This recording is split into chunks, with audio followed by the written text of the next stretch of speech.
Welcome back sa aking channel. So sa video na to, ang isi-share ko sa inyo ay about sa Chi Gives Loan. Kung ilang beses nga ba pwede gamitin or kung pwede nga ba ito gamitin multiple times. At syempre, ang video na to ay para lamang doon sa bago pa lamang nagkaroon ng offer dito nga sa Chikas Chi Gives Loan. Kaya naman kung interesado kayo sa video na to, tara na't umpisahan na natin. So let's go!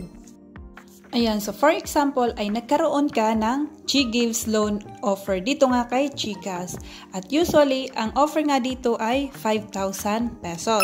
So, ang minimum amount nga na pwede nga natin magamit dito nga kay Chi Gives ay 1,000.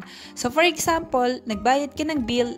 For example, bill ng Wi-Fi ay 1,200 and then meron ka pang natitirang 3,800. Okay? So, ngayon, yung natirang 3,800 na yon or 3,800 pesos ay pwede mo pa ito magamit sa iba pang bills na gusto mong bayaran. Like for example, meron ka pang gustong ibang bayaran na bills gaya ng kuryente o di kaya naman ay tubig, ay pwede pa nga natin magamit yung natitira pa natin dito na loan amount or loan offer. Okay? So hanggang dito na lamang. Hope ay nakatulong tong video na to sa inyo or sana ay may natutunan kayo sa video natin for today. Please give it a thumbs up kung nagustuhan nyo and subscribe sa aking channel para updated kayo sa iba ko pang upload ng mga video dito sa aking channel.